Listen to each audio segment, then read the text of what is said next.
बिस्मिल्लाहिर्रहमानिर्रहीम। अस्सलामु अलैकुम। आपका दोस्त एडवोकेट अब्दुल मोइज़। आज का मेरा टॉपिक सक्सेशन सर्टिफिकेट से मुतालिक है कि succession certificate and letter of administration को आप कैसे हासिल कर सकते हैं। चूँकि पहले सक्सेशन सर्टिफिकेट और letter of administration court issue करती थी अंडर सक्सेशन एक्ट 1925। अब चूंकि 2021 में केपीके के अंदर एक नया एक्ट पास हुआ है जिसके तहत नादरा को अथॉरिटी दी गई है ताकि लोगों के लिए आसानियां हों और लोग इजीली नादरा से अपना सक्सेशन सर्टिफिकेट और लेटर ऑफ एडमिनिस्ट्रेशन ले सकें। लेकिन इसमें कुछ कंडीशन है। अब ये जो नया एक्ट है केपीके का, जो Khyber Pakhtunkhwa letter of administration and succession act 2021, अब इसके तहत नादरा को अथॉरिटी दी गई है। लेकिन नादरा को अथॉरिटी उस वक्त है जब फैक्चुअल कंट्रोवर्सी नहीं है। अगर फैक्चुअल कंट्रोवर्सी होगी तो फिर नादरा सक्सेशन सर्टिफिकेट जारी नहीं कर सकती। उस सूरत में वही जो प्रोसीजर पहले सक्सेशन एक्ट 1925 में था वही अडॉप्ट करना होगा।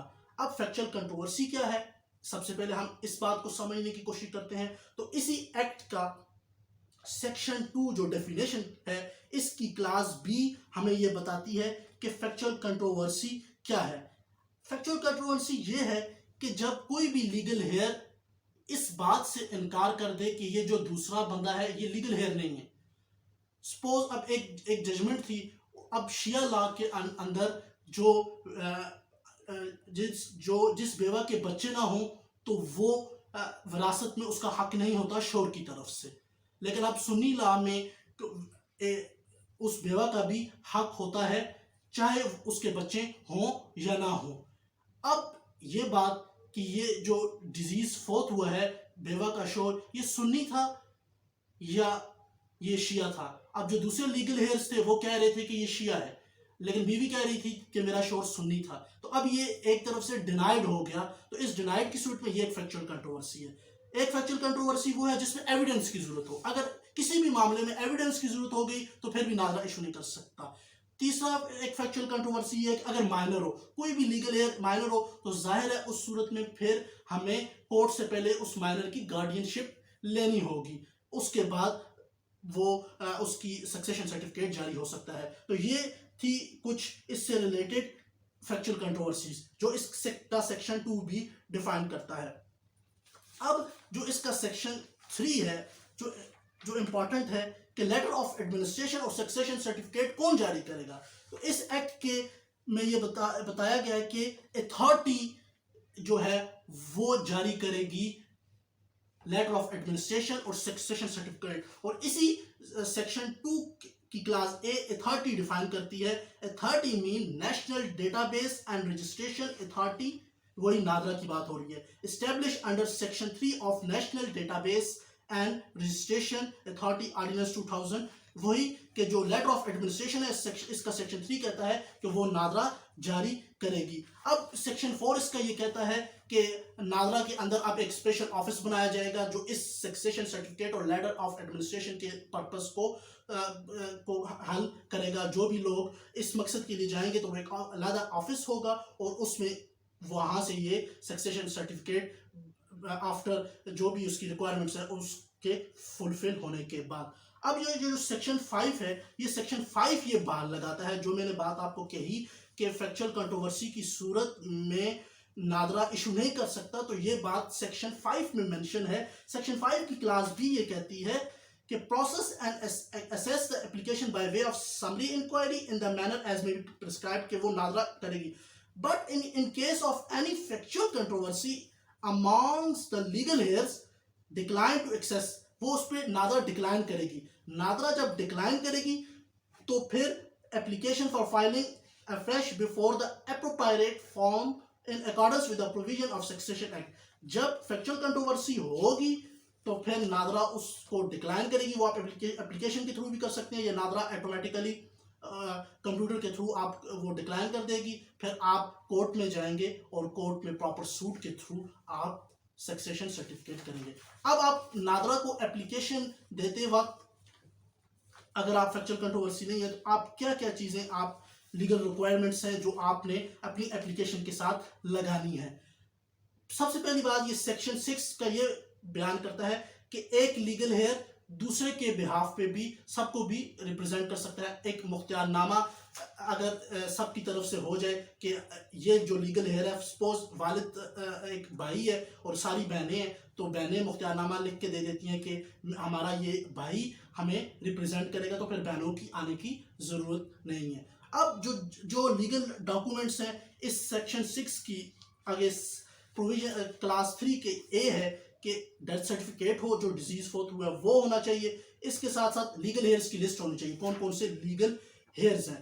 अब इसके साथ साथ अगर एक लीगल हेयर सबको रिप्रेजेंट कर रहा है तो वो डॉक्यूमेंट भी होना चाहिए जिसमें सपोज वो मुख्तियारनामा भी हो सकता है। इसके साथ साथ सारी डिटेल होनी चाहिए। अगर सक्सेशन सर्टिफिकेट है तो बैंक के सारा अकाउंट होना चाहिए कि बैंक पे कितने पैसे हैं। इस तरह अगर इमूवेबल प्रॉपर्टी है तो उसकी सारी डिटेल्स उसमें मेंशन होनी चाहिए।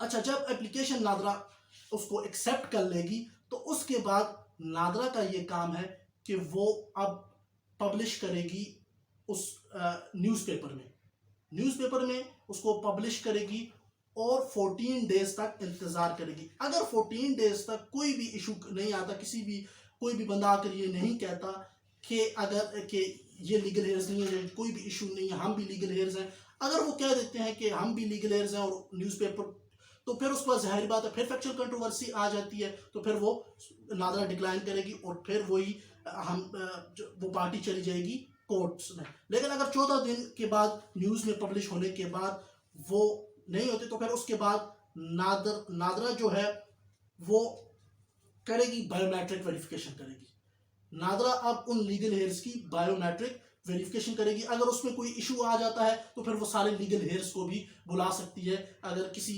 शख्स का बायोमेट्रिक में इशू हो रहा है, उसके शनाख्ती कार्ड से इशू है, तो फिर नादरा सारे लीगल हेयर्स को उस लीगल हेयर को बुला के उसकी बायोमेट्रिक वेरिफिकेशन करेगी।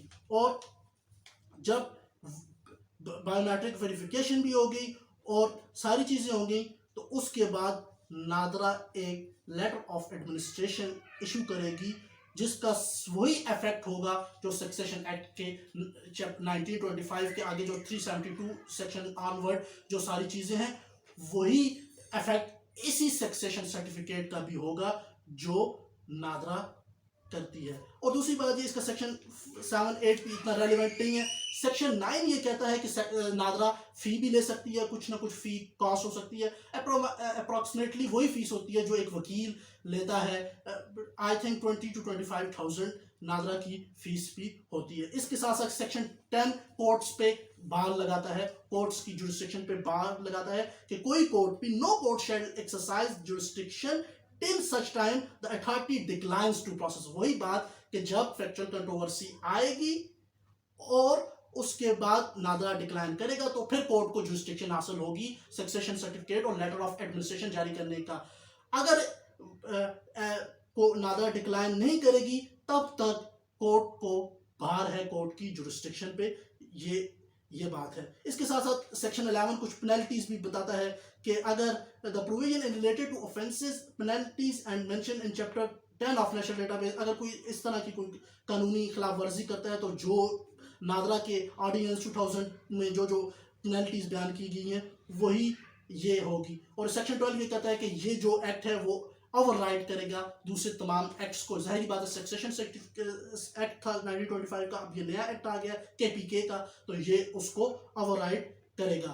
तो ये थी आज की मेरी वीडियो और ये एक्ट सिर्फ और सिर्फ KPK में है। KPK में ये एक्ट एप्लीकेबल है क्योंकि खैबर पख्तूनख्वा का एक्ट है, तो खैबर पख्तूनख्वा में सक्सेशन सर्टिफिकेट लेने का ये एक नया तरीका है।